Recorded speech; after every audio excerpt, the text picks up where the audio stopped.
وما كان لبشر ان يكلم الله الا وحیا، انسان تو بشر ہے، اس کی تو اتنی اوقات ہی نہیں کہ وہ اللہ کے آگے ہم کلام ہو سکیں۔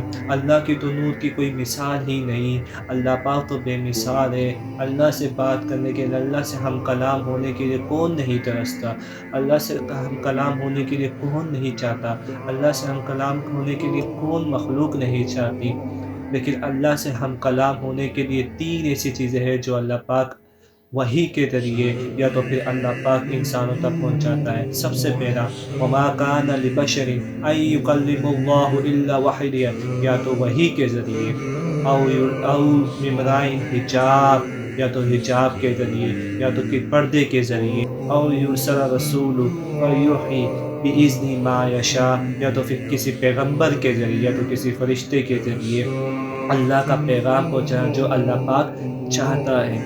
جس طرح کوہ طور پہ اسی سے ملتا جلتا ایک واقعہ بھی کہ جس طرح کوہ طور پہ حضرت موسیٰ علیہ السلام گئے تھے اور انہوں نے اللہ پاک سے کہا تھا، یا اللہ میں تیرا نور دیکھنا چاہتا ہوں، میں تجھ سے ملنا چاہتا ہوں، میں تجھ سے فیس ٹو فیس یعنی کہ ہم کلام ہونا چاہتا ہوں۔ تو اللہ نے فرمایا، موسیٰ نہیں، تو نہیں میرے نور کو نہیں برداشت کر سکتا۔ لیکن موسیٰ علیہ السلام اس ٹائم کے بہت زیادہ ضد والے ہوتے ہیں نا، ضد کرنا، انہوں نے بہت ضد کی، تو اللہ نے ان کا حکم نہیں ٹالا۔ اللہ نے فرمایا ٹھیک ہے موسیٰ۔ تو اللہ نے جیسے ہی اپنا نور کا صرف ایک جلوہ ہی دکھایا، اللہ نے صرف ایک جلوہ ہی دکھایا، وہ تمام کوہ طور کا جو پہاڑ تھا وہ اس ٹائم لہرا ریزہ ہو گیا۔ وہ 40 دن تک حضرت موسیٰ علیہ السلام نیند سے نہیں اٹھ پائے۔ اللہ کی نور کی طاقت ہی اتنی تھی کہ وہ اٹھ کے کہنے لگے، یا اللہ بے شک تو بے مثال ہے، تیرے نور کی اور تیرے ہم کلام ہونے کی کوئی مثال نہیں۔ تو چاہے تو کسی سے بھی ہم کلام ہو سکتا ہے، تو چاہے تو کسی سے بھی ہم کلام نہیں ہو سکتا۔ یعنی اس ٹائم بھی، تو یعنی نور کو پانے کے لیے، نور کو تلاش کرنے کے لیے سب سے پہلے اللہ نے بھی، یعنی اللہ کو ہم کلام کرنے سے ضروری نہیں، اللہ پاک ہم کلام بہت سے ذریعوں سے بھی ہو سکتا ہے۔ آپ لوگ اللہ کی عبادت کرو، آپ لوگ اللہ کو زیادہ سے زیادہ راضی کرو، آپ لوگ اللہ کے دیے ہوئے احکامات پر عمل کرو۔ آپ لوگ اگر کسی غریب کا بھی بھلا کرتے ہو تو آپ لوگ اللہ کی عبادت میں آ جاتے۔ اگر آپ لوگ جھوٹ بولنا بھی چھوڑ دیتے ہو تو آپ لوگ اللہ کی عبادت میں آ جاتے ہو۔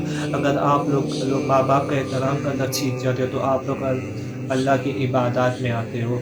یہ وہ چیزیں ہیں کہ جسے ہمیں کرنا چاہیے، اور وہی چیزوں سے آج کل ہم لوگ دور ہو رہے ہیں۔ دیکھو، اللہ سے ہم کلام ہونے کا مطلب یہ تین طریقے تھے جس طریقے سے اللہ پاک انسان سے ہم کلام ہو سکتا ہے، اور اس کے علاوہ کوئی بھی طریقہ نہیں ہے۔ تو ہم یہی چاہتے ہیں کہ کیا نام ہے، اللہ پاک کون نہیں چاہے گا، کون ایسا مسلمان نہیں چاہے گا کہ اللہ پاک ہم سے ہم کلام نہ ہو۔ اگر یہ چیز پانا چاہتے ہو تو مرنے کے بعد وہ مقام ہوتے ہیں نا کہ اس مقام پہ جا کے اللہ سے ملاقات ہوگی، تو بے شک اس پہ کوئی جھوٹ نہیں ہے، اللہ سے ہماری ملاقات ہوگی۔ لیکن اس ملاقات کو مرنے کے بعد اگر پانا ہے تو اپنے اعمال سیدھے کرنے ہوں گے، اپنے اعمالوں کو صاف کرنا ہوگا۔ اللہ سے اگر ہم کلام ہونا ہے مرنے کے بعد تو اللہ کو اپنے اعمال کی طرف فوکس کرنا پڑے گا، اپنے اعمال کو ایسے کرنا پڑے گا کہ جیسے پانی، جس طرح ہم جو وہ فلٹر کا پانی جس طرح ہم جو پیتے جو بالکل صاف ستھرا ہوتا ہے، اس طریقے سے ہمیں اپنے اعمال کو صاف کرنا پڑے گا، تب جا کے ہمیں یہ اجر یہ ہمیں نصیب ہوگا۔